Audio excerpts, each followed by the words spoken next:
You've tuned into The Mountain Gardener with your host, Ken Lane. Gardening can be challenging, but with these simple insider tips, you'll reap huge rewards. Now, let's tune into today's Mountain Gardener with Ken and Lisa. And we are back with Lisa Watters-Lain in the studio. She comes each week with your garden questions. Just what are people talking about?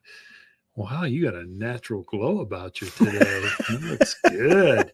Because I've been running around the garden center. My hottie gal, you've been married for a lot of years, and you still are the apple of my eye. You still catch my attention in a crowded room. You're still purty, honey. Anyway, Thank you, dear. We do radio together as well. We run a company together. So business partners. So anyway, Lisa comes and helps me just field the questions. So welcome to the studio, Lisa. Thank you. Mm-hmm. Good to be here. It is. Good to be here in spring, enjoying. It's a beautiful day today. It feels like it, yeah. Yes, I know we got a little bout of cold, and then it looks like it's up into the 70s. I mean, it could be July, and there's a little bout of cold in the mountain. It could be a hailstorm with 3 inches of hail out there. So you just never know. That's the mountains. That's part of the beauty. Right. And, people are always concerned, well, can I still plant?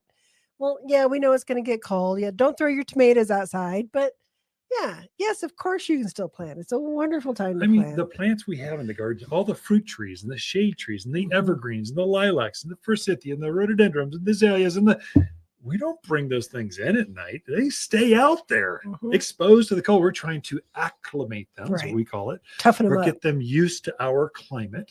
So even the greenhouses, we don't heat. We let them go down to ambient temperature.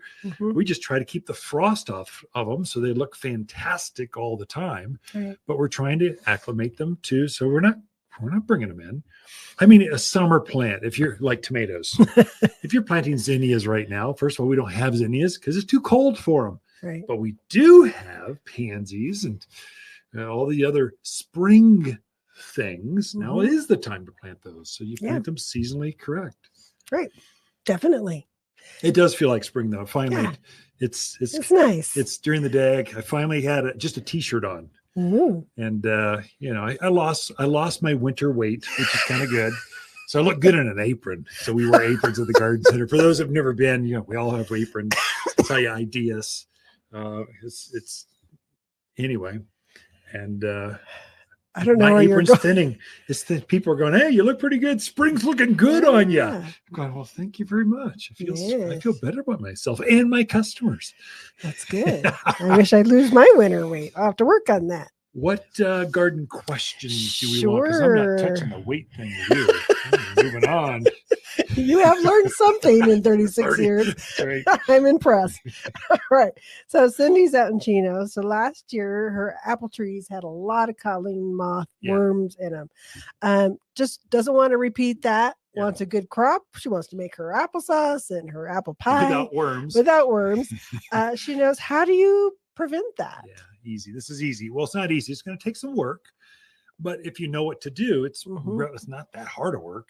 So apples and pears, those two fruits get in them called what we call codling moth. It's a little tiny worm that's actually a moth larva. She comes and lays her eggs on your fruit. The larva stage comes in and burrows its way and lives inside the fruit until it matures, comes back out, burrows its way back out, and then flies around and lays more eggs. So we call them codling moths. We can have up to 2 to 3 waves of codling moths per season because we've got such a long season.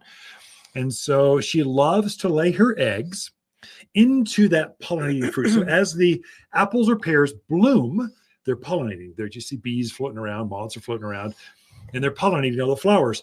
Well, just as the petals start to drop, she goes, hey, if I were to lay my egg right inside that flower, the fruit will actually form over my egg, and then it's protected from all the ladybugs and all the other things that eat my children, and they'll be good to go. And so the best time to spray, the absolute best, is just as it looks like it's snowing, only with flower petals from your fruit trees.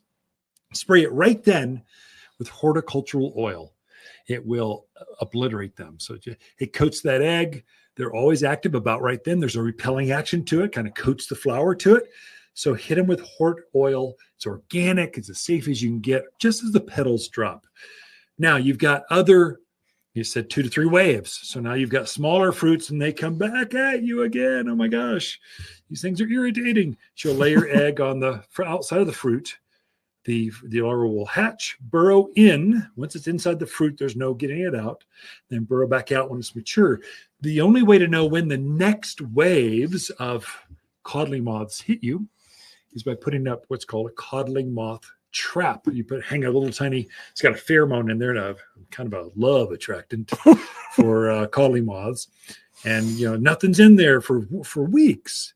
All of a sudden you go check that trap and there's like 3 moths in there. No, where'd they come from? The next night you come in, there's like 10 moths. Like at the end of the week, there's like, the thing is filled with moths. Codling moths are busy. They're making whoopee on my fruits.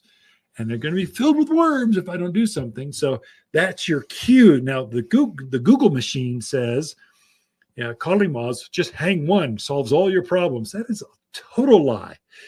All a trap does is a monitoring system to know when do I spray next. Mm-hmm. So when the trap has a lot of moths in it, that's when that's a cue. Spray it right then. And so just about anything will take out a codling moth. So your oils are kind of organic and natural and safe. We've got an inside-outside spray that's good for fruit trees. Come see us if you see that. Get a codling moth trap mainly. So, and if it's early enough, you could probably spray it with hort oil again. I think you can spray horticultural oil up until 85, close to 90 degrees. And then it gets too hot for it. So there's a temperature cutoff that does that. But come see us. We can help you grow worm-free or relatively. You only have a few worms. Something gross. I did bite into an apple once. And only the wiggling body. Half the body was in my mouth. Gross. Half was wiggling the apple and going, okay, that's kind of gross. Moving on. Use a knife. All right. Our next question is from Lauren. She says, I love the idea of using natural predators to get rid of aphids and other bad insects. Sure. But do ladybugs and praying mantis, do they really work well enough out in your yard? Well, sure they do. Yeah, Lauren, first of all, it's fun. If you got kids, you need those because it's just fun. If you release ladybugs into the yard, you're going to have ladybugs for the rest of the season in your yard. You might, release 500 ladybugs, but every ladybug your kids spot in the yard from that point for the rest of the year, you get credit for. Whether they flew in naturally from 100 miles away or right next door, or you released them, you get credit. I mean, that's just a win. That's like, if you got grandchildren coming to visit, get ladybugs. It's awesome. It's fun to let them crawl around and just release them. But they are winged. They do fly away. That's a negative.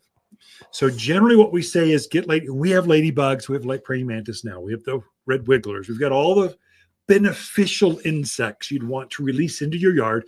We have them here at Watters Garden Center now. You can put them out now. If you see aphids, let's say on your yuccas or your rose bush or your fruit trees or your wherever you see a problem, take the ladybugs, wet down that area where the aphids are. Don't hose them off, just moisten it.